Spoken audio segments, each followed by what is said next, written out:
The boxing world is more than aware by now that marvellous Marvin Hagler, middleweight champion of the world from 1980 to 1987, is no longer with us, sadly.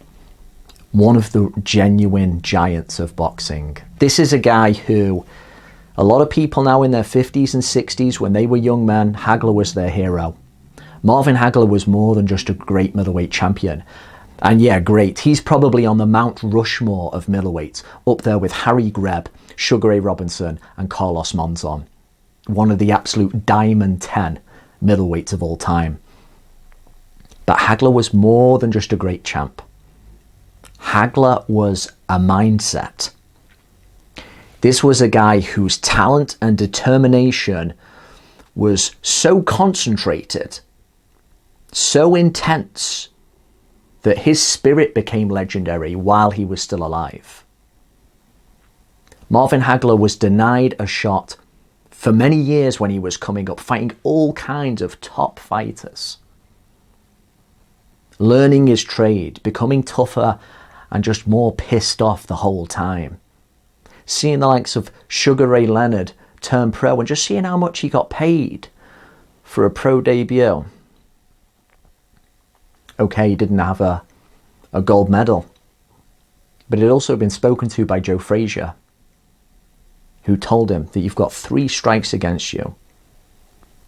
You're a southpaw, you're black, and you're good. Marvin Hagler seemed to just take all the doubt and all the obstacles that were in front of him, and every time he smashed through one, he just started gaining momentum like the juggernaut.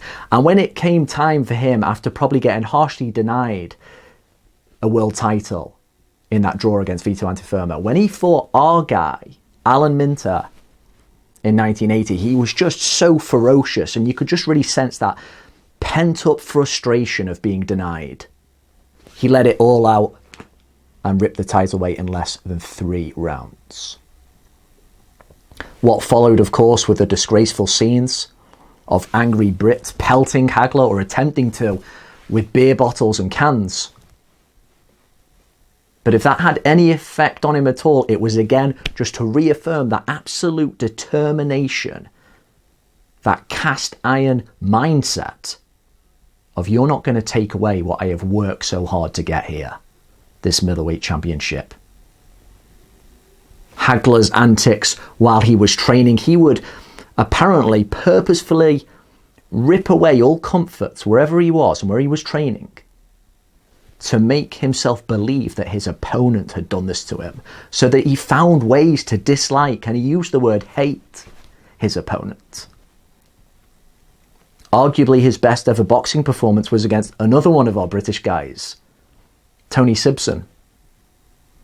Absolutely ripped him up in 6 rounds with a beautiful boxing display. Smooth boxer in there. Just gave him an absolute drubbing. People watched the famous Tommy Hearns fight, one of the great firefights of all time, and they make the mistake of thinking Marvellous Marvin Hagler was just this all-out attacker.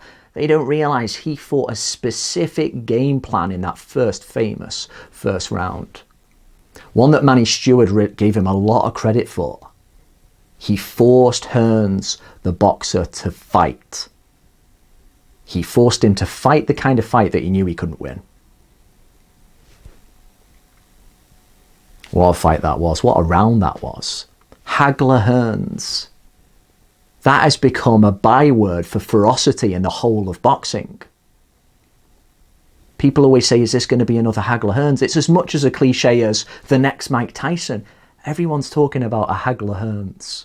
It is somehow symbolic of just the best kind of fight you could hope for. And yet, Marvin Hagler fought an unnatural fight for it. That's what people don't realise. Marvin Hagler was a real smooth operator who would just absolutely bust you up. He could switch both stances. He could mix it up.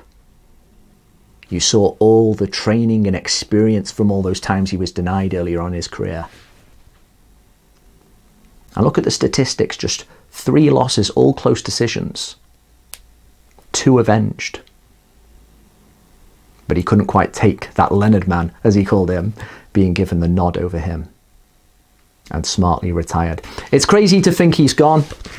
I thought Hagler was going to be one of those guys, just because of how tough he was in the ring. I thought he was always going to be around, or, well, for a long time anyway. He'd been happily retired in Italy for a long time. He just seemed like a guy who was going to hang around like a statue. But whatever the details are of it, I don't want to mar the video by mentioning any of it, but he is gone at 66. He is a genuine legend. I would love it if he could just show up one last time in his prime and just fight Canelo and absolutely batter him, but R.I.P. to a great middleweight. And from all I've heard, a really top guy as well.